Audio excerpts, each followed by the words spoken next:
We love our greatswords in Elden Ring, and in this video you will know exactly what are the best ones to use and what to avoid. Let's get to it.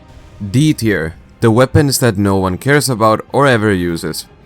I'm going to name the Inseparable Sword as Elden Ring's worst greatsword. It's average at everything, but it has split damage, and its Ash of War is something you can slap on any weapon. It is stylish though, but sadly style doesn't equal damage. The second worst greatsword in Elden Ring is the Helfen Steeple. It's mostly the same as the Inseparable Sword, but the Ash of War here is just a frostbite buff, and you can also do that to any other greatsword that you can change the Ash of War for. C tier.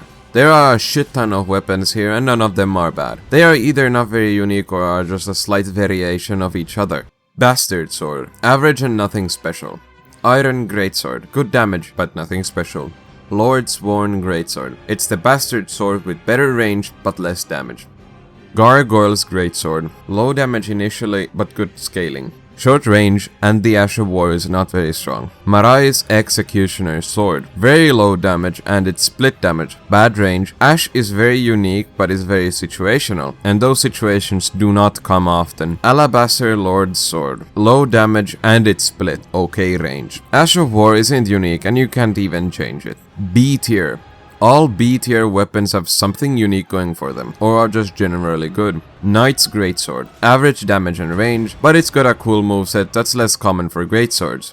Banished Knight's Greatsword. Mostly the same as the Knight's Greatsword, but this one has more damage at the exchange of some range. Forked Greatsword, or the small Gargoyle's Greatsword. Has very low damage, but has good range. And what makes this so good is that it has bleed, and bleed is quite OP.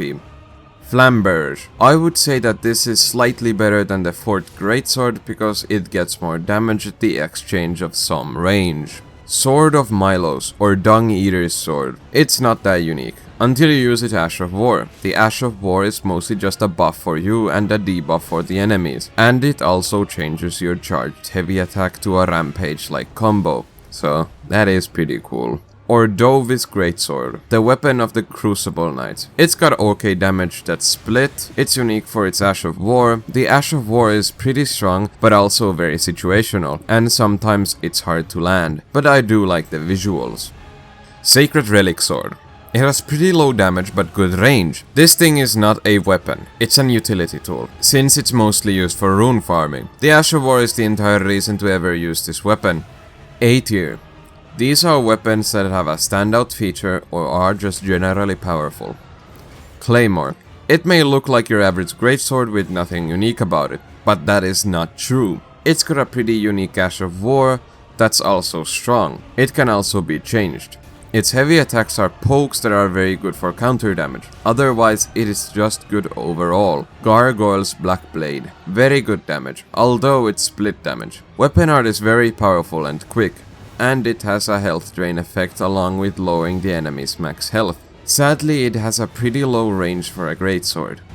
Death's Poker, or Gandalf's Stick. It's a stick that's wielded by those annoying ass birds. It has okay damage and a unique charged heavy attack.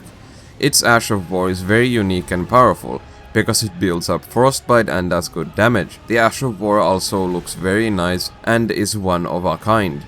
Golden Order Greatsword. This is Elden Ring's drippiest greatsword. Otherwise it's a pretty normal greatsword with an Ash of War that is just that one incantation that is an explosion. It's also pretty cool because you first T-pose and shoot like a laser or something, and lasers are very cool. I very much like this weapon, mostly for its looks though. S tier.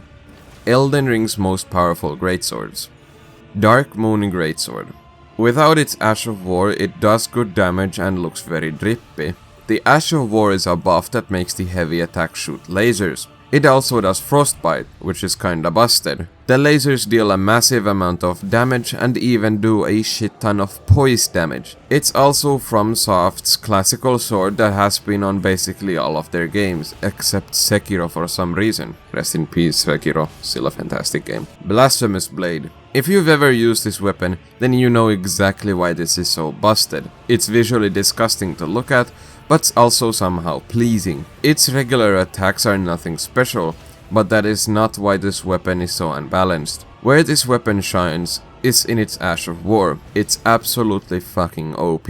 Even at +0, it does so much fucking damage. And if that's not enough, it also heals you for a pretty good amount. A massive bonus for this weapon is that it is used by the snake guy, and the snake guy is awesome. So anyway, that's the video. Like and subscribe so that I don't have to get a real job. Goodbye.